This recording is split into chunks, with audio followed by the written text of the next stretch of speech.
नमस्कार दोस्तों, मैं अजीत चौहान एजुकेशन एम्पावर्स में आप सभी का स्वागत करता हूं। दोस्तों, हम आज से एनसीईआरटी की बुक्स पढ़ेंगे, जिसमें history, geography, political science, economy, social science की बुक्स आएंगी। इसके साथ साथ और भी एडिशनल बुक्स पढ़ेंगे, लेकिन सबसे पहले हम एनसीईआरटी की बुक्स पढ़ेंगे। ये इनिशिएटिव कम्पिटिटिव एग्जाम के लिए इम्पोर्टेंट है। सबसे पहले हम ज्योग्राफी से स्टार्ट करेंगे। क्लास 11 की ज्योग्राफी है, फंडामेंटल्स ऑफ फिजिकल ज्योग्राफी, उससे स्टार्ट करेंगे। और इसका जो पहला चैप्टर है, ज्योग्राफी एज ए डिसिप्लिन, उससे स्टार्ट करेंगे। तो चलिए शुरू करते हैं। ये चैप्टर एक जस्ट इंट्रोडक्शन ही है ज्योग्राफी का। इसमें हम पढ़ेंगे कि हमें ज्योग्राफी क्यों पढ़नी चाहिए, ज्योग्राफी है क्या, इसका स्कोप क्या है, इसके बेनिफिट्स क्या हैं। तो ज्योग्राफी एज ए टर्म पहली बार एक ग्रीक स्कॉलर इरेटोस्थनीज ने कॉइन किया था। ये ग्रीक के दो वर्ड से मिलके बना है। Geo means earth, graphos means description. तो geography is description of the earth. जैसे हम देखते हैं कि कहीं पे माउंटेन होता है, कहीं पे वैली है, कहीं पे ओशन है, कहीं पे रिवर है, कहीं पे डेजर्ट है, कहीं पे प्लेट्यू है। तो ऐसा क्यों है? तो ज्योग्राफी इसी के बारे में डिस्क्राइब करती है, इसी की डिस्क्रिप्शन देती है। ज्योग्राफी का सब्जेक्ट मैटर वैसे तो सोशल साइंस के और सब्जेक्ट से अलग है, लेकिन फिर भी ये नेचुरल साइंस और सोशल साइंस और नेचुरल साइंस की सिंथेसिस ही है। मतलब हम इसमें सोशल साइंस के साथ साथ नेचुरल साइंस की भी सब्जेक्ट मैटर की स्टडी करते हैं। अर्थ सरफेस की इरेगुलरिटी का क्लाइमेट पे, सॉइल पे, क्रॉप पे और फ्लोरा फौना पे इम्पैक्ट आता है। क्लाइमेट पे कैसे आता है?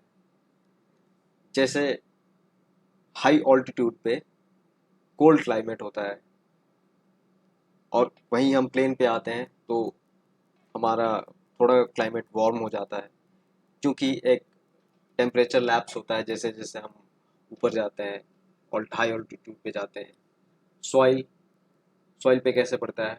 माउंटेन सॉइल जो कि अनकॉन्सोलिडेटेड होती है, थिन होती है और उतनी फर्टाइल नहीं होती, जबकि प्लेन पे सॉइल मेच्योर होती है, फर्टाइल भी होती है और थिक होती है।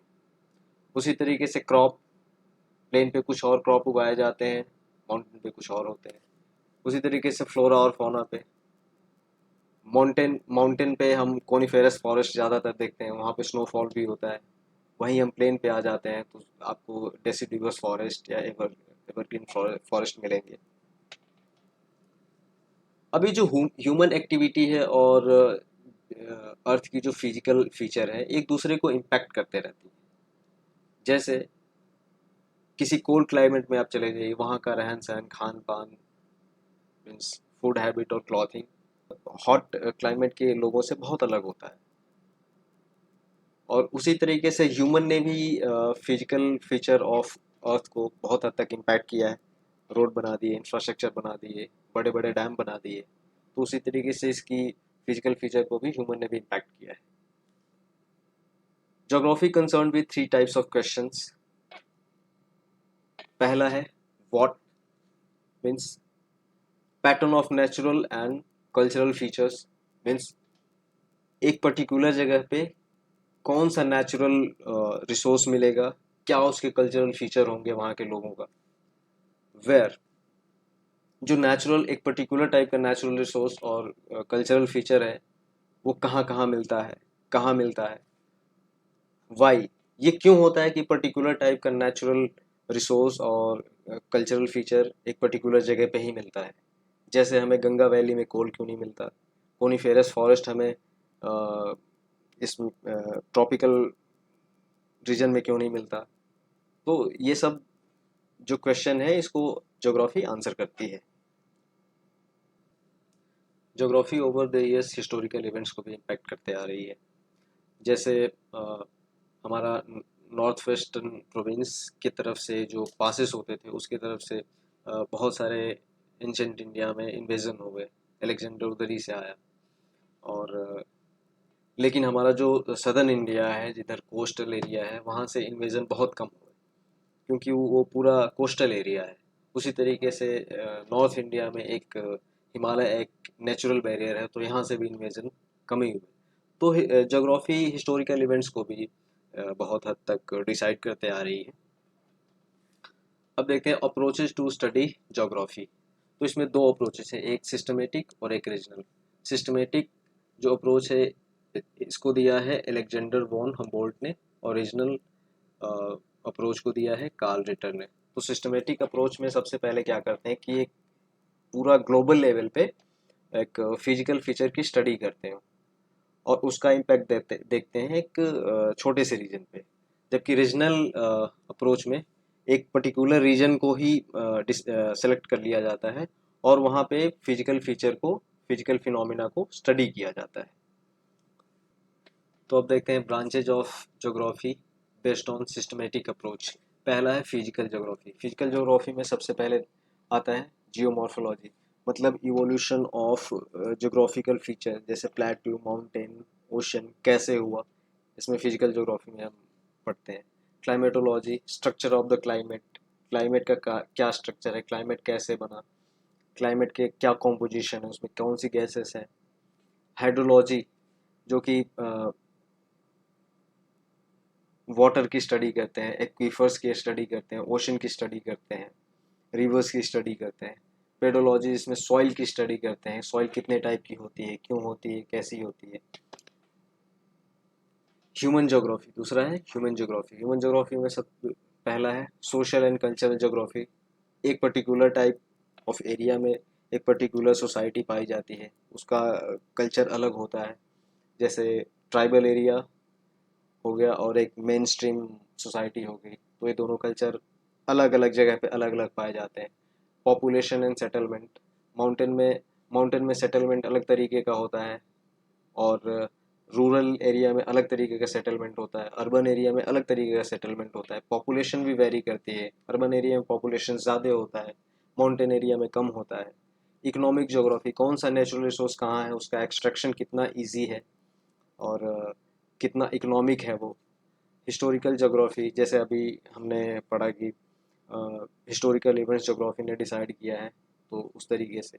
पॉलिटिकल, जियो पॉलिटिकल, अभी रशिया यूक्रेन वॉर हुआ था, तो एक पॉलिटिक्स ही है वो, किसी रीजन को एक्वायर करने के लिए, अपना स्ट्रेटजिक बेनिफिट के लिए। बायो जियोग्राफी, इसमें है प्लांट जियोग्राफी, जिसमें क्लाइमेट का और फिजिकल फीचर का प्लांट पे क्या इम्पैक्ट होता है। जू ज्योग्राफी, जिसमें फिजिकल फीचर का, नेचुरल फिनोमिना का एनिमल्स पे क्या असर होता है। उसी तरीके से इकोलॉजी और ecosystem.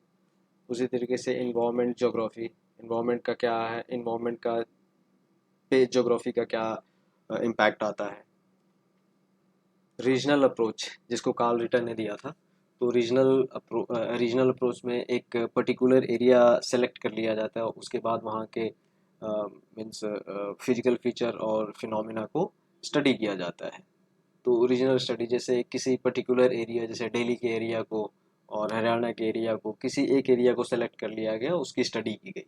Regional planning, based on study planning उसकी कैसे की जाए, वहाँ का इंफ्रास्ट्रक्चर कैसा होना चाहिए, है ना, ये सब किया जाता है।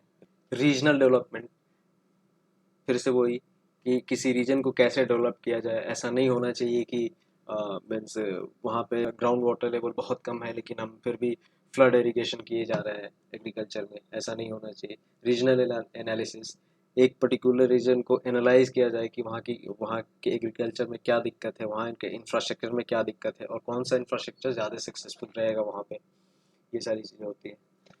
Physical geography and its importance. तो अभी तक हमने ज्योग्राफी पढ़ी है, तो हम ज्योग्राफी पढ़ के इसका कहाँ इस्तेमाल कर पाएंगे, कहाँ इसका यूज़ कर पाएंगे। तो जैसे हमें इंफॉर्मेशन मिलेगी लिथोस्फीयर के बारे में। लिथोस्फीयर जो अपना क्रस्ट होता है अर्थ का, वो है। एटमॉस्फेयर, जो कि एटमॉस्फेयर है अर्थ का, जिसमें ज़्यादातर 78% नाइट्रोजन है और अराउंड 21% ऑक्सीजन है। और भी बहुत सारे गैसें हैं लेकिन वो बहुत माइन्यूट मात्रा में है। और फिर हाइड्रोस्फीयर, जैसे कि ओशन के बारे में पता चलता है, एक्वीफर्स के बारे में पता चलता है, रिवर्स के बारे में पता चलता है। बायोस्फीयर, ये लिथोस्फीयर, एटमॉस्फेयर, हाइड्रोस्फीयर का जो और ह्यूमन का जो इंटरेक्शन होता है वो बायोस्फीयर है। और इन सब का रिलेशनशिप एक दूसरे को कैसे इम्पैक्ट करते हैं। इससे फूड चेन का भी पता चलता है, इकोलॉजी का भी पता चलता है कि किसी पर्टिकुलर रीजन में फूड चेन क्या है। टेक्नोलॉजी एंड क्लाइमेट, हम ये भी देखेंगे कि टेक्नोलॉजी का क्लाइमेट पे क्या असर होता है और क्लाइमेट का टेक्नोलॉजी पे क्या असर होता है, ये एक दूसरे को इम्पैक्ट करते हैं। मिनरल रिसोर्सेस, कौन सा मिनरल रिसोर्स कहाँ पे पेट्रोलियम है, कहाँ पे कोल है, और इसका बेटर यूज़ कैसे हो सकता है, कैसे इसको सस्टेनेबली डेवलप किया जा सकता है। प्लानिंग, इसके बेसिस पे ज्योग्राफी अभी तक हमने जो पढ़ा है, इसके बेसिस पे कौन सा नेचुरल रिसोर्स कहाँ है, कहाँ पे कौन सा इंफ्रास्ट्रक्चर है, कहाँ पे वाटर अवेलेबिलिटी ज़्यादा है, कहाँ पे रेनफॉल कम है, कहाँ पे ज़्यादा है, इसके बेसिस पे हम वहाँ के एरिया की प्लानिंग भी कर सकते हैं, उसके डेवलपमेंट के लिए प्लानिंग भी कर सकते हैं। तो दोस्तों यही था ज्योग्राफी एज ए डिसिप्लिन। ये चैप्टर था, एक इंट्रोडक्टरी पार्ट था ज्योग्राफी का, इसमें बहुत कुछ था नहीं पढ़ने को।